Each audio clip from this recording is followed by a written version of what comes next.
All right, welcome to Co-Opinions, Random Thoughts. For the sake of having a slightly better format on how we can do the small game news and updates on what we've been playing, we've decided to break out this segment of the podcast into something to live stream on YouTube. So, Brent, I know you had a list of things that you wanted to talk about game news-wise. Yeah. So why don't you go ahead and bring some of that up? First, I guess let's talk about Smash names. Okay. Now, one thing to note, and Sorry, I'm trying to post us to Facebook. I appreciate that. Let's try to keep your eye on the prize. Okay. Okay. So we got a Nintendo. It was a Nintendo Direct. Yeah, about Smash. We got five new characters. We got 2 new characters. There we go. You refuse to call the Echo characters new The characters? Echo Fighters are not new characters. Like, that's the whole point, is they're not new characters. My argument is if they're getting an amiibo, they are new characters. That was... I disagree. Respectfully disagree. So, the new characters at E3, they announced Ridley was going to be a new character. At this Smash-focused E3, Nintendo Direct, they said King K. Rool was going to be a new character, which is rad, and Simon Belmont, which is also rad. They also said that we are going to be getting Chrom as an Echo Fighter, who's going to be a reskin of Roy, and Richter Belmont, who will be a reskin of Simon Belmont. Oh, and Dark Samus, who will be a reskin of, I think, Pichu? Right? Okay. Like, he's so focused on his phone, he didn't see my zinger. I'm trying to post it. Yeah. You want me to post it? Yeah, like 10 minutes ago.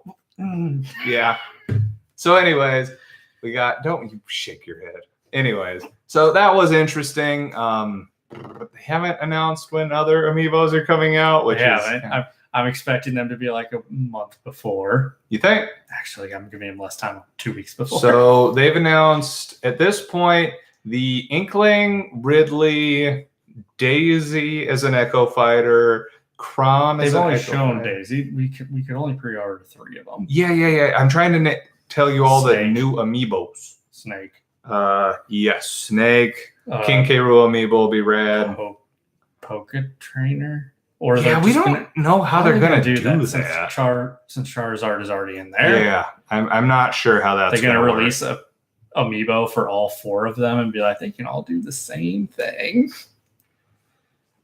Just quick question. Are you Midwood Cinema and Photography? A defunct page that for some reason that's where my phone was like, you're supposed to do this. That's not what I wanted. Cool. I hope all your followers. All right. That's fine. Ain't nobody watching at this point. Well, I deleted it. I posted it to my page. Okay.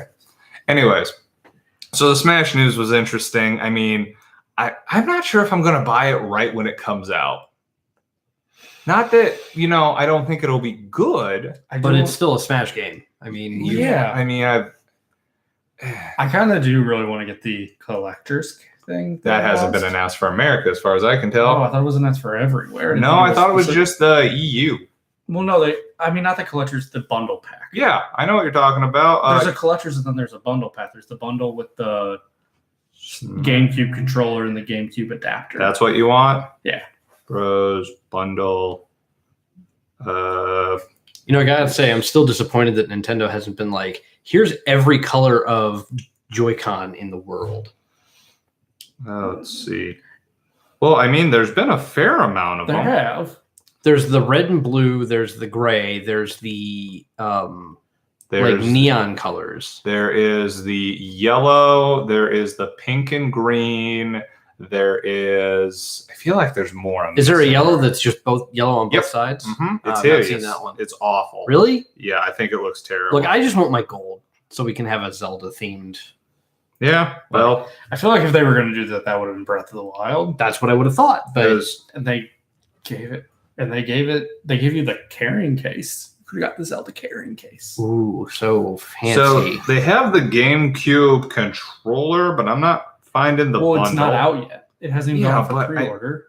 But it's gone for pre-order other places, I thought. Has it? I thought. Everything else I read said it wasn't up for pre-order yet. Well, obviously, because I can't find it. Okay. Anyways. So, anything else Smash-wise?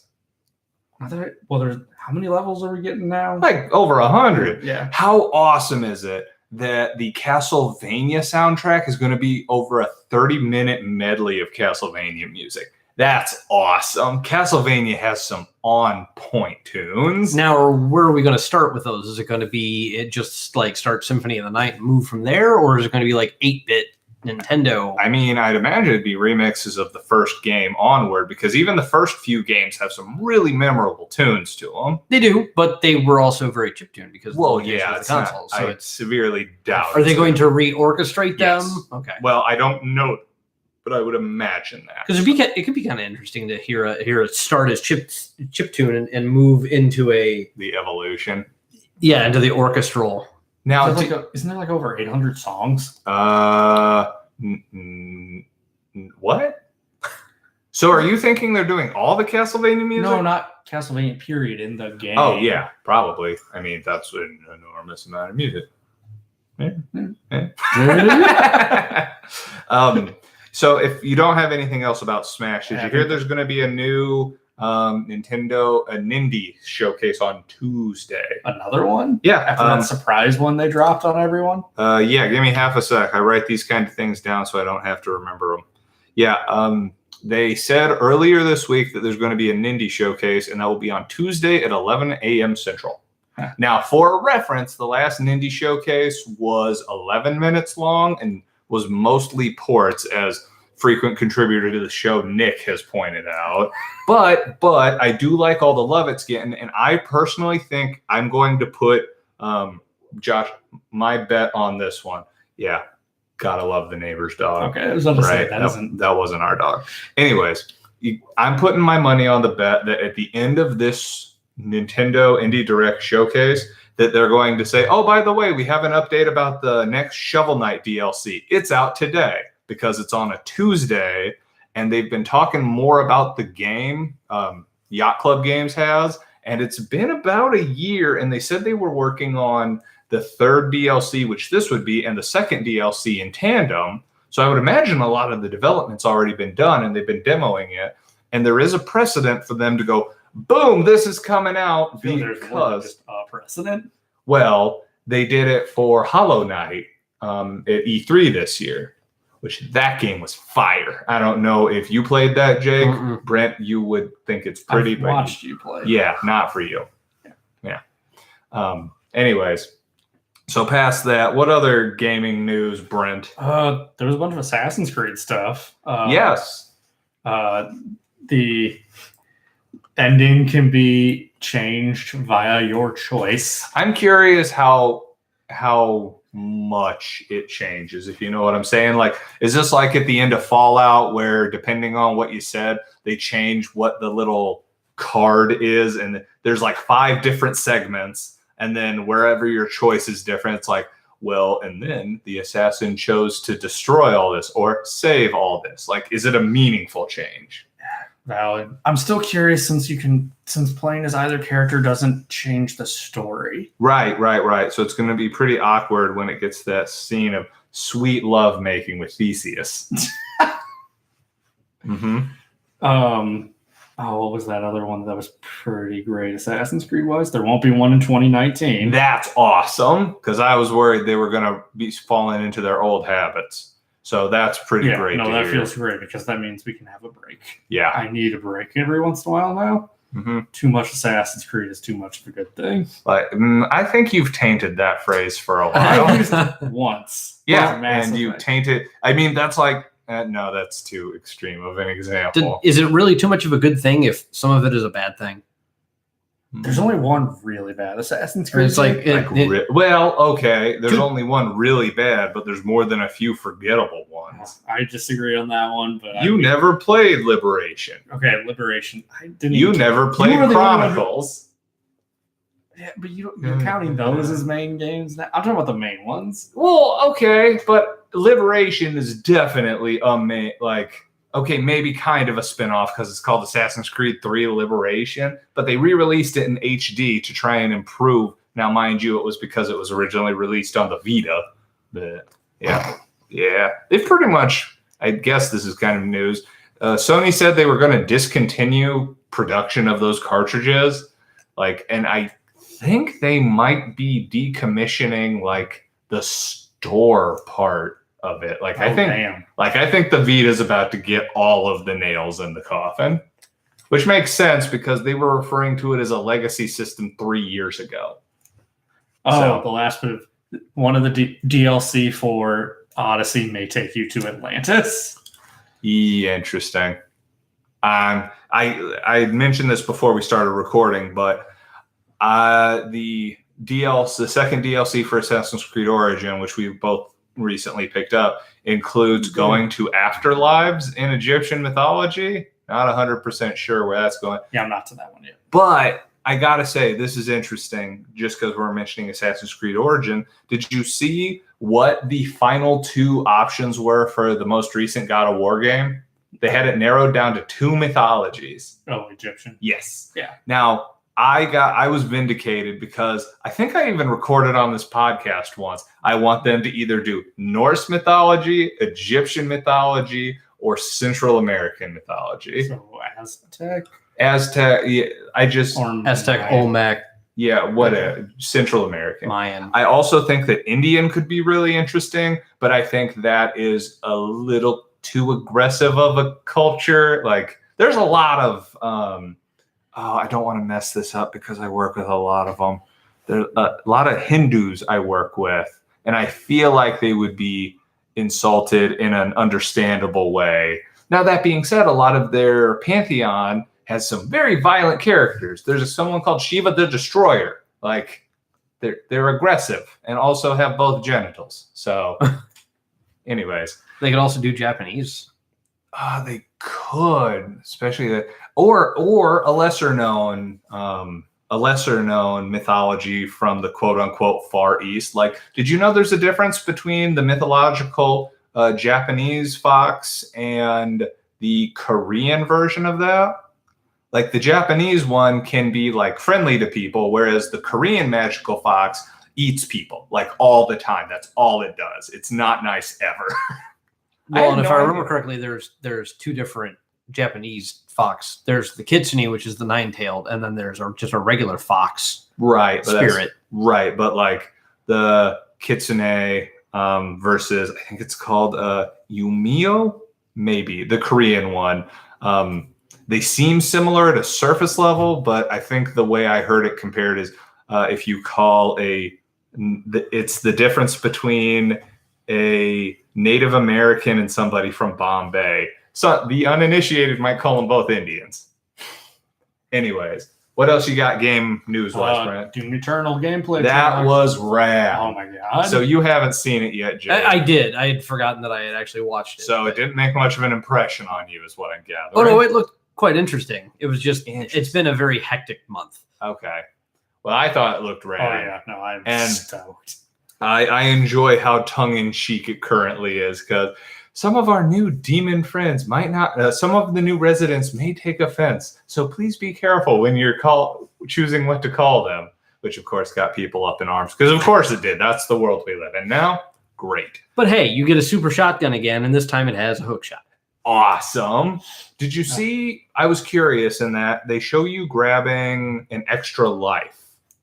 It just turns out it's like adding an extra checkpoint. Huh. So if you're in the middle of a big fight and you get somewhere of significance, you can choose to grab the extra life and it quick saves you there with full health. So at least that's how I understood it. So I don't think we saw any other big stuff from QuakeCon, and that's where we saw the Doom Eternal footage.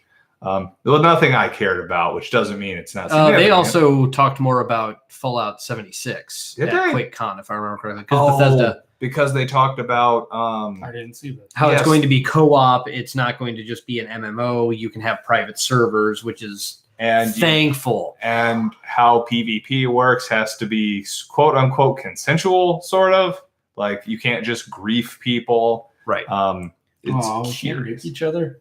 Well, I don't Shocking. know. I expect when we play it, you're going to blow us all up at some point. I mean, probably, but... And this is why he won't be invited to the private server. Of course they will. Because I remember what happened when we created the Minecraft server. I still have those pictures. That was the best.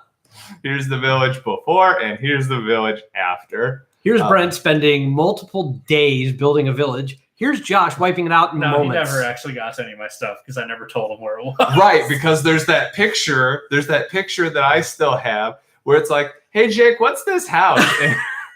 And then not even a minute later, I'm like, bad news, Jake. The house is completely razed to the ground. Everything's on fire. There was an accident. It was not an accident. You were dumping lava around it random. I learned how lava interacts with wood poorly. Shocker. Right? Okay. What other games? News stuff. Halo Infinite might as well be Halo 6. So I'm sure some people are riled up about this. I can't say I'm one of them because I think one of the episodes I was the quietest on was Halo from the Other Side because it hasn't been my jam for over a decade at this point. Have you noticed any butthurt from that comment? I haven't really looked into it. I find it fascinating that at E3 they're like, Halo Infinite isn't Halo 6, but it is the next in the line. And then the CEO or CFO of 343 is like, it should just be considered Halo 6. It's not a prequel. What? Which is a curious. Well, and it has to do with the fact that the armor Master Chief has on is the armor from 2 and 3, not the armor he has in the current games. Right. Which even I was like, it raises some questions. So, okay. I won't be shocked that it is a prequel. Yeah. Don't consider it a prequel. Anything else that jumps out? Because we have been technically away for a while. I thought I had something that I can't remember. So the two big things that immediately jump out for me is the fact that Sekiro Shadows Die Twice, the new game from Software, the people who do Dark Souls and Bloodborne, that got a March 2019 release date, which I haven't watched the gameplay because I've kind of fallen off the boat of those hyper difficult games. But somebody said it's got the Bloodborne-like gameplay in a ninja aesthetic, which I guess could be cool, but I'm tired of having... Isn't that just Ninja Gaiden? No, because Ninja Gaiden moves... having played them both, Bloodborne plays differently than Ninja Gaiden. Yes, but it's a hyper difficult game in a ninja setting. Yeah, but I said it had the Bloodborne gameplay. So that's the important distinguisher there. As far as hyper difficult ninja game goes, sure. Because God knows when I played the first Ninja Gaiden back in high school, I got to the first boss and I'm like, no, not doing First it. one as in your ninja master. So like I got to the end of the first level and then on the NES? No, Xbox. Okay, that's why I was asking first one because the first one's that's on the NES. That guy's a joke. Like in the first one, it's the dude who slowly walks forward and goes chuk, chuk, yeah, chuk. Although those games are still stupid hard. Oh, they're crazy hard. But anyways. They also gave a release date for Devil May Cry 5, which I don't care, but I know a lot of other people do. I loved Devil May Cry 1. Ring, I have 2002, Colin. Yeah. I have Devil May Cry 2, but I never managed to get into it. Just that's supposed to be a garbage game. Yeah, it wasn't very good. I've heard fantastic things about 3 and 4. 3 kind of overcorrected. 4 I've heard people liked, but I'm not. And then there was DMC, which wildly divisive, I heard. I had a friend who suggested I play it. I played the first couple levels. I'm like, okay. I heard it was fun, but not a Devil May Cry game. I mean, yeah. But anyways, as far as, Hollow Knight got its last DLC came out earlier this week, which added a new ending. And that was curious. It kind of sets up a sequel, sort of, which, man, I think I actually have. Yeah. That's definitely in my list of things I've beaten since we've been gone. I got 2 last things I forgot about. Go for it. Oh, you have a legit list there. No, that's not. That's a text message. Great. First, since E3, they've spoiled almost every Spider-Man villain that's going to be in the new Spider-Man game. So they gave away the Green Goblin and Doc Ock are in it. Both of them? Yeah. What about the Carnage taking over Green Goblin? Is he in it? That is not in it. Okay. What about Doc Ock being in? What about Doc Ock being in Spider-Man's body? I don't think that is in it either. Continue. Yet. And they announced on top of the DLC for Battlefront, adding in the Clone Wars stuff, that they're adding in stuff so you can mod your clone armies. Interesting. A Star Wars 2 crossover is an ambitious crossover. For Battlefront 2, sorry. Gotcha. But he did not say he transitioned there, right? Okay. I'm just making sure I didn't miss that. What else you got? Is that it? Yeah, that's it. Okay, cool. Let's see. I don't think I have any additional game news. And Jake, I know that I don't think you got anything to add for game news, do you? Well, there was the Shadow of the Tomb Raider. Oh, also, yeah. Okay. I forgot I gave you. Sorry. Which I'm super stoked about because it's a Tomb Raider game. We all know how I feel about the Tomb Raider games. It comes out so soon. I know. September. Yes. I'm stoked for it. The biggest potential gotcha I see for that game is it's not done by the original studio that did the first two games.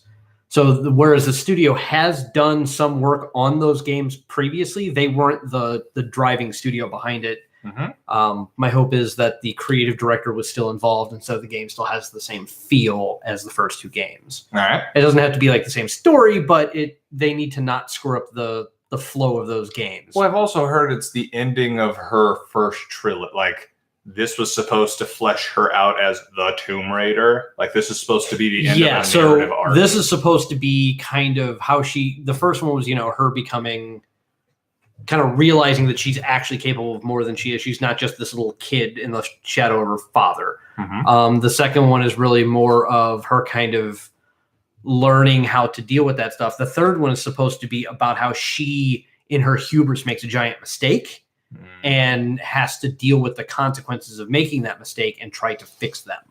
And all of those should more solidify her into the Lara Croft that we knew from the earlier games, but hopefully in a more realistic manner. All right.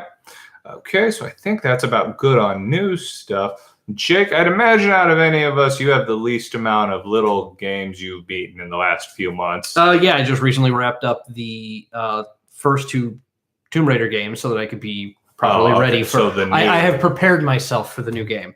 Yeah. Your body is ready? My body is ready. All right. I also picked up Oxenfree. Yeah, tell me what you think of that. Me and Kara played through that. So far, I'm playing it on my phone because it was one of those I need something to play in downtime when I have nothing else going on. And it's so far it's interesting. I'm probably, I don't know how far, maybe a third of the way through it. Just after we've decided, okay, we can't get off the island with the boat. I'll be honest with you. I remember I remember more the aesthetic than the specific. I mean, it did come out like a year and a half ago or something, didn't it? I think it was longer than that because I'm pretty sure we beat it before we moved. It's been on my Steam wish list for... What was that? Since it came out. All right. You hit that.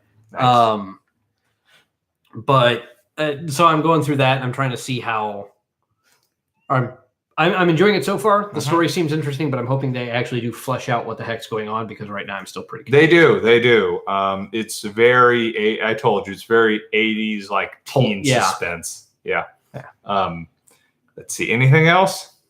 That's all I've got at the moment. I haven't had much time to play video games because house and life and work and people dying around me and stuff like that. So on that note, congratulations on coming back as a zombie, Brent. Very proud of you. Yeah. Brent, why don't you go ahead and give the next what you've beaten since we've last recorded? It's a list. It is not a long list either. I feel it's pretty long. I know you do, but so finally, I did beat Mass Effect Andromeda. Do we applaud that? I feel like you should. All right. I think more of the too much of a good thing. I did really enjoy the main story. I really did. And how much more was there besides that? That I didn't finish? Yeah, sure. There were missions I didn't finish because I wasn't sure. I don't know what the impact was going to be, so I didn't know what to decide what to do. Oh, the impact is they put the series on ice. Yeah. I was about to say. They said they're actually working on the next one. EA publicly came out and said, "Yeah, It's you on guys, this was hiatus. not what you guys wanted. We're going to go ahead and put this on semi-permanent hiatus." Even though most of the argument would be that it's EA's fault. I mean, it doesn't matter. They said it's on hiatus. Well, yeah, but I mean, they screwed up the formula. It's not what people wanted, and so now they're like, "We don't know how to make the game you want anymore because you didn't like the third one. You don't like this one. We don't know what to do. We're cutting it." I feel like people complain a whole lot because of the internet too. Oh, we're not getting into this now. What else did you? Yeah, but everyone I've talked to about Andromeda is pretty much like, no, this was not what I wanted. Oh, right. You're an Andromeda apologist. Yeah, you're not going to win this fight, dude.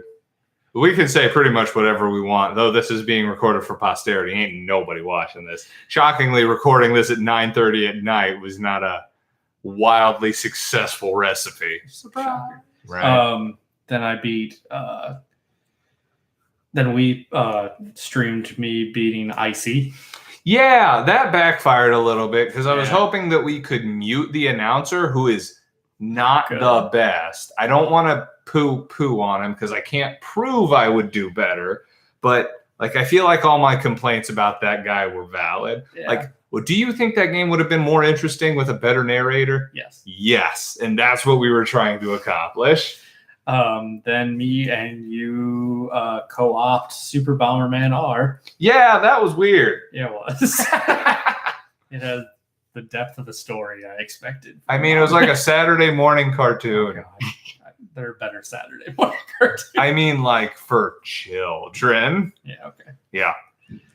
Those are generally the people that watch Saturday morning cartoons. I don't know, man. There's some cartoons that I feel like they started doing the Pixar thing where they started putting more jokes for adults into these. Also, did you know Saturday morning cartoons aren't a thing anymore?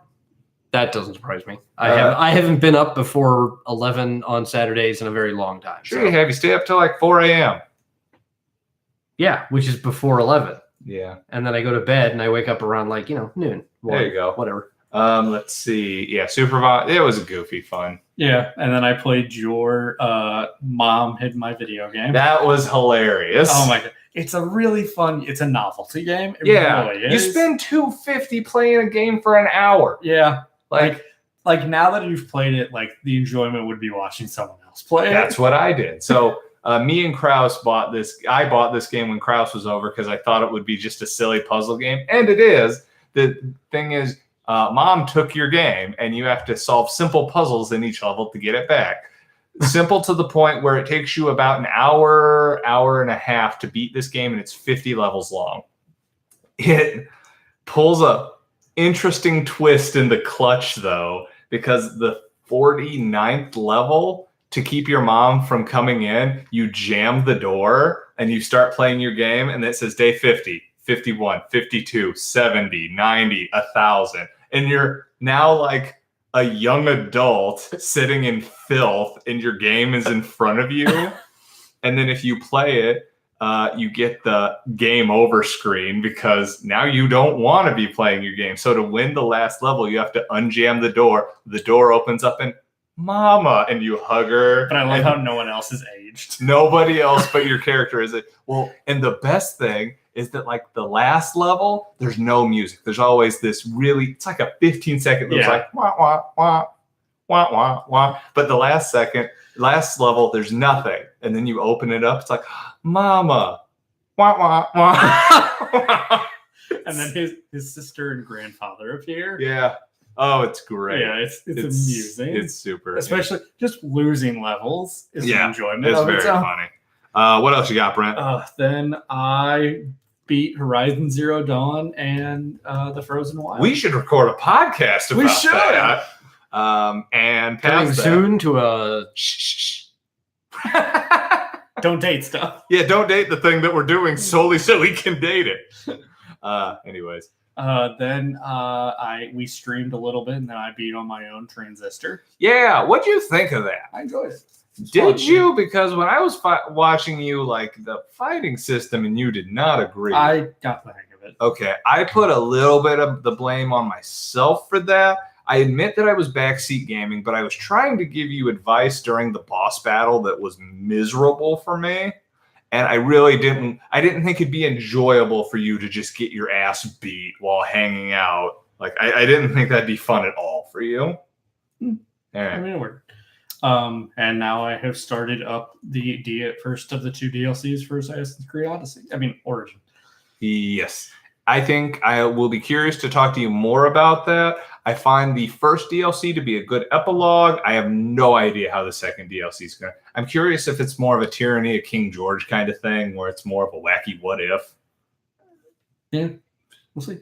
Well, as soon as you show up, this ain't a spoiler because it's literally the first thing that happens. They're like, this person has summoned a pharaoh from long ago to terrorize the citizens. And you're like, what? And boom, here's a ghost zombie. It's like, I don't, what? And then you fight scorpions at one point. Giant scorpions. I mean, is it any different? Did you fight the gods in the main game? Yeah, but they said that was an animus glitch in the game. Okay. That they tried to hand wave. So wait, is this like the Mummy, the Scorpion King? No. Does the Rock come? No, but Assassin's Creed Scorpion King. Yeah.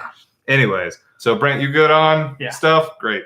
So I don't remember what the last game I talked about last time we recorded was. So I'm just going to start where I think we did. So let's see. I think Kirby Star Allies. So we beat that game. And I got to say, me and Kraus beat that game. And I got to say, it really feels like they rushed it out just so they could say we have one of our big franchises. It's not bad, but I feel like they could have done more with it. It's a very short game, like 5 hours to beat it. And there's not a ton of completion. And this is coming from a dude who completes his Kirby games. And I understand why, because in Return to Dreamland, the level design was overwrought because it wildly enforced you having multiple people. Like, you would get to a point where there were 4 paths. In order to guarantee you get the puzzle solved, you need 4 people. If you don't have them, you have a 1 in 4 chance of picking the right path. It was very poor design in Return to Dreamland, so they tried to simplify it a lot, and I think they simplified it a little too much. But it was I don't regret spending the money on it. Then I had a spat of indie games that I beat.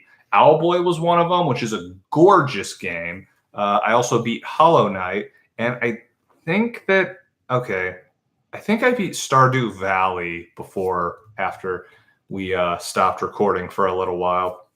Stardew Valley, I think I sunk 60 hours in. Oh, and I beat Iconoclast. I don't remember if that was before we stopped recording. Owlboy was probably my least favorite, only because I think the best thing it did was it was pretty, which that's not bad, but I didn't feel like Iconoclast had better boss fights. Hollow Knight was the best game I've played in a long time. I love that game. I could not recommend it more. It's actually on sale for less than $10 right now.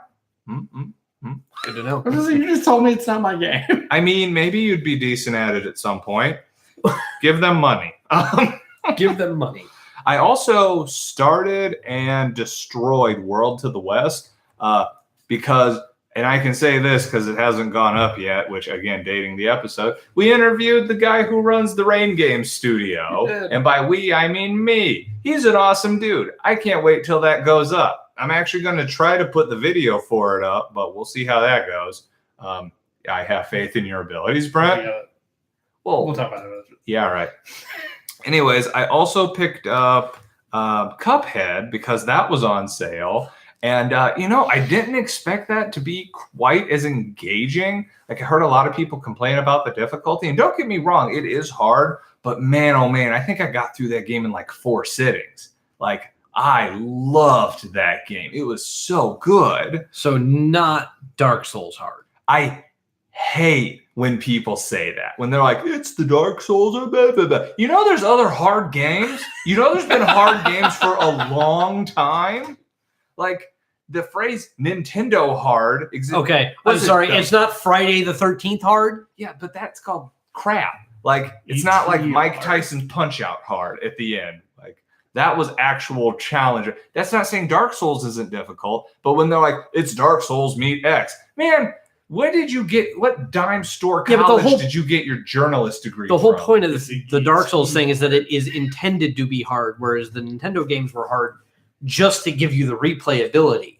Yeah, well, Dark Souls games are also intended to be hard to kick you in the dick. Like, yeah, that's what I'm talking about. And Nintendo games weren't intended to be so hard that they were impossible, with the exception of like Friday the 13th.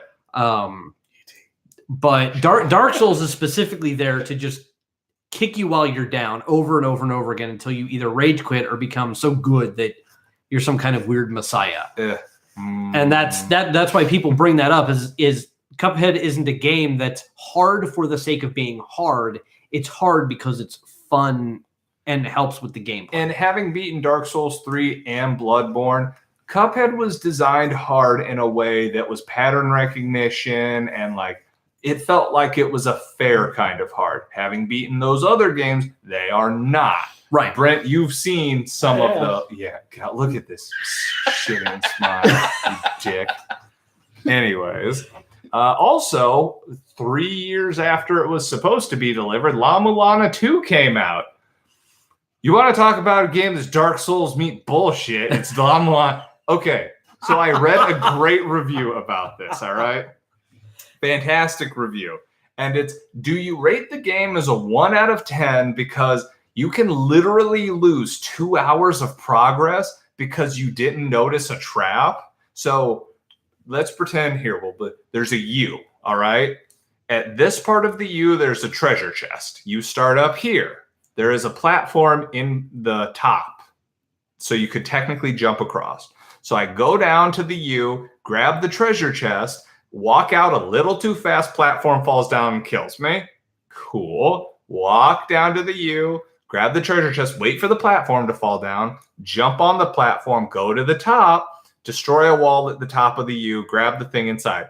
Oh no, an enemy materialized behind me. Crunch, dead again. Go through it all again, get out of there fast enough. I'll just jump across the platform because that'll get me back to where I'm going. Jump across the platform, ceiling collapses, kills me instantly. I'm like, Josh is done. This is like a comedy of death in the same vein of I want to be the guy. What it is what would happen if Indiana Jones was realistic. Like, that's how it's sold. So they say, do you give it a 1 out of 10 for being one of the most frustrating games I've ever experienced, or a 10 out of 10 for delivering exactly on the promise it said it would do? Because that's what they said. They're like, this is a game. They famously, when they were demoing an early build at a games conference, a elderly gentleman who hadn't played the series before went up and he flipped a switch that was underneath a statue. And this happened in the first game too. And the jaw fell off the statue and crushed him instantly. And someone behind them in line goes, "Welcome to La Mulana." And in the first game, that's the trophy that pops up whenever that happens to you in the game. The game knows. In the first game, you are 2/3 of the way through the game. You kill a mini boss that takes you a long time to get to. A treasure chest pops open right behind him. I'm like, yay, treasure chest. And then the spike plate on the ceiling falls down and killed me. I'm like, God damn it.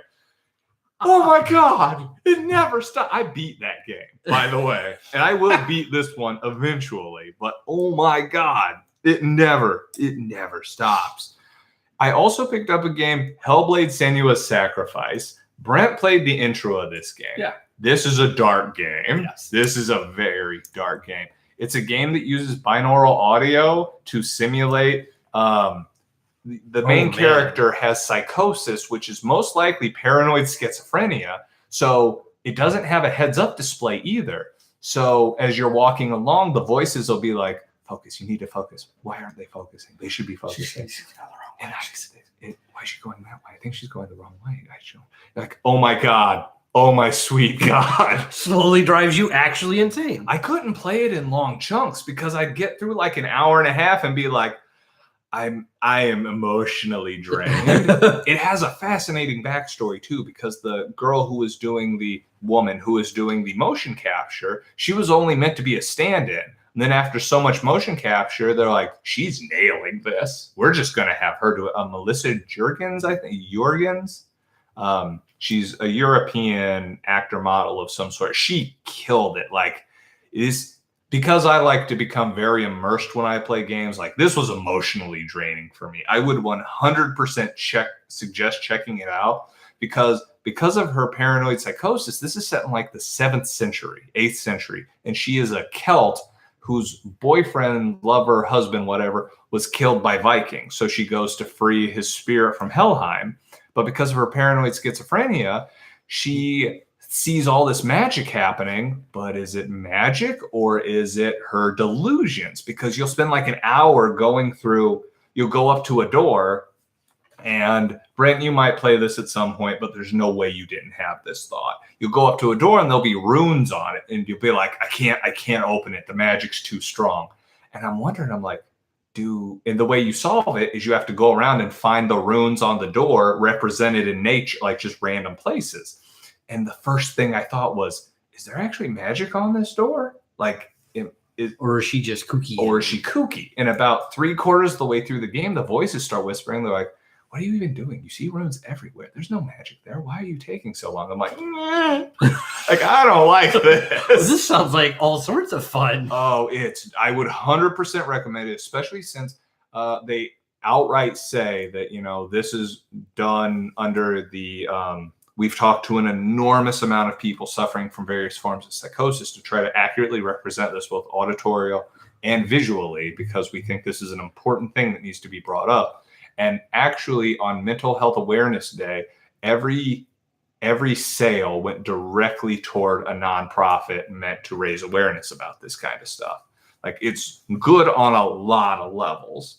So Hellblade, that is my underdog. Now, don't get me wrong, we're a BAFTA award. It's not like this game is unrecognized. That's the same award that What Remains of Edith Finch won for artistic recognition. Which is another game I greatly enjoyed. We talked about that in one of our intro. Feel good hit of the summer right there. Yeah. We also finally wrapped up Ni no Kuni 2, which I personally found to be a superior game to the first one. I don't think it was a all-star experience, but sometimes there's just certain itches you want to scratch. It was an action RPG. It also had a resource sim component to it and an RTS sim that Brent saw. It was a fun game. It was a cute game. It was nice. It didn't try to pretend to be something it wasn't. And then I also picked up the Assassin's Creed Origin DLCs. I beat the first one, which served as an excellent epilogue to the series, as I've stated before. I'm in the second one, but I plowed through the first one so fast that I kind of needed to pump the brakes on the second one a bit. So I picked up Guacamelee 2, and I am digging it. Now, it's not as good as the first one because the first one integrated some gameplay elements better into the story. Like, in this one, they're like, you've played the first game before, so we're just going to make it so you can become a chicken at this point. Because in the first game, the antagonist turns you into a chicken because that's one of his special powers.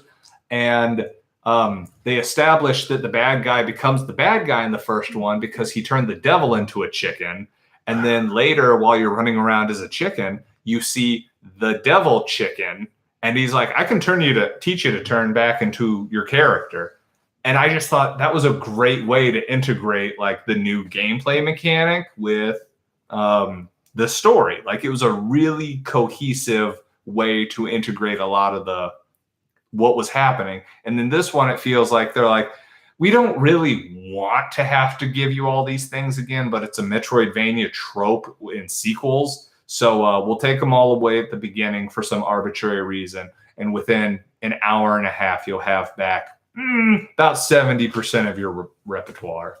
So I'm not feeling that. Is it a direct sequel? Yes. I can be a bit more forgiving just for the sheer and simple fact of you would generally have those to begin with. Yeah. Well, and the thing was, they say at the very beginning there's an enormous time jump. So I have appreciated some of the homages, which you guys have seen because you've seen me playing a little bit of it. So the guy who helps you in the first game, he tries to take you to the darkest timeline because the Mexiverse is in danger. So, yep. So in order to do that, he has to take you to the darkest timeline. And first he takes you to a dark timeline where everything's in silhouettes and all you can see is the whites of their eyes. And your guy's like, this doesn't feel right. This feels like we're in some kind of purgatory. And as you go through the exit portal, a spider leg comes down and goes whoosh, right on. Yeah. Well, and then the second one, you go to the baddest timeline where it references all the cheesy late 80s, early 90s games. It's like, are you a bad enough dude to save El Presidente? Yeah. It's like, listen, okay, I'm learning about these timelines. And then you go to the actual darkest timeline and proceeds. It's a funny game. I've laughed out loud, but it feels like it's not quite as cohesive as the first one. I'm still enjoying it. I'm not going to pretend I'm not enjoying it, but it's a nice break from other games. It's a nice break from Assassin's Creed. Not that that was bad, but I was going through it way too aggressively, especially since the second DLC. You may have noticed in Assassin's Creed Origins, first DLC ain't that big. Second one's about 2.5 times that size. So it's a good size. Well, it was also like $20. Yeah, it was more. Yeah. The first one on sale was $6. Like the amount of gameplay I got out of it, I was $6 happy. The second one, I did the same thing, explore everything first. I overdid it on that. To its credit, there's not any big blank areas like Assassin's Creed Origin had, like 2 giant deserts, stupid, pointless. Yeah. I liked the game, but I thought those were stupid areas. Yeah. Anyways, so I think that's about it for me. Brent, you got anything else? Jake, you got anything else? All right. Well, not a single person tuned in to watch this. So thanks, guys. But until next time, this is Brent, Co-opinions. Jake, Hey, how's it going? and Josh presenting Random Thoughts with Co-Opinions. Thank you very much.